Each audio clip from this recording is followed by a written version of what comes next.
Now on just one station, he tried to sell a prize pair of the King's Kicks to raise money for a class trip, but got ripped off. However, a royal rescue leading to a happy ending. Here's the night team's Patrick Frazier.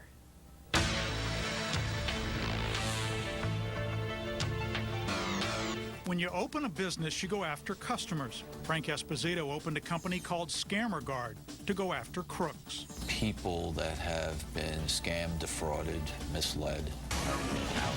A few weeks ago, he was watching Help Me Howard, specifically our story about Kevin Rodriguez, who collects sneakers. When Lebron James came to Miami Heat, he came out with the shoe. Kevin is studying architecture and wanted to go with his college class on a trip to Europe.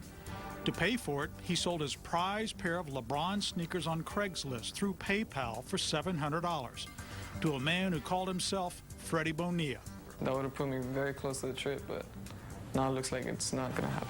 Due to PayPal rules, the crook kept the shoes and never paid Kevin. In internet scams, it's extremely difficult to catch those kind of people. If it's between a 21-year-old kid outthinking me, that day's not going to happen. 2 hours after watching our story, Frank had tracked down the alleged crook, not as Freddie Bonilla. His real name, Laquan Jordan. Turns out that this kid that has a bad past, who has a problem. All right, let's go. We went with Frank to Deltona, Florida, where the sneakers had been shipped. No one answered. Frank and his private investigator then went next door. Sometimes it's good to be lucky. That they signed for? With those shoes. Oh, wow. Laquan's uncle owned the house and was letting Laquan stay there till he got his life back in order. So he sells he sells Highline sneakers? Yeah, he sells like on the internet. On the internet. Yeah. The woman at the address where the shoes were shipped works all day. According to the uncle, named Dion, when Laquan saw a FedEx delivery, he walked over and signed for the shoes. He came under that name, Freddie Bonilla. Dion says Laquan wore out his welcome and left, taking several boxes of new sneakers, including Kevin's LeBron sneakers. These cats came to my house with video and everything, bro. Dion called Laquan's father in Chicago. And let me tell you what's going on. Quan scammed somebody out of some sneakers. The father gave Frank Laquan's number and relayed the advice he gave Laquan when he got in trouble before. You'll have to learn hard way. Yeah. You'll have to told them that.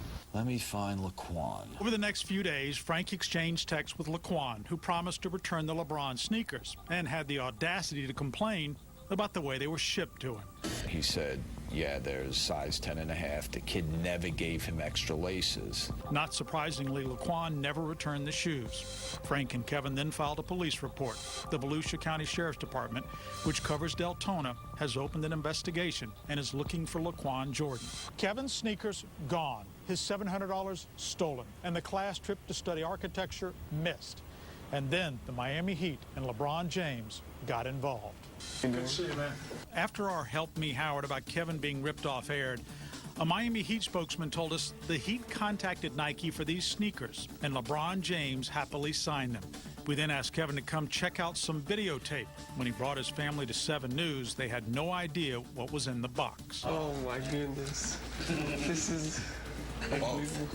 Kevin's a sneaker collector. To get a pair of LeBron's newest shoes, both signed by one of the biggest athletic stars in the world, will leave a collector speechless. I'm shaking right now. This is unbelievable. Thank you, guys. Very welcome. A crook ripped Kevin off and blocked him from going on a college trip. A fellow who goes after scammers. And a superstar basketball player cared enough to then get him autographed sneakers that are priceless to him. Thank you so much. I can't believe that he heard. Thank him a lot. Sadly, the internet crooks usually win. Thank you Special. so much. All right. But fortunately, not this time. I'm Patrick Frazier, 7 News. Oh, yay! Yeah, huh? We love a happy ending. That is nice. That's That's fantastic. nice. Thank you all.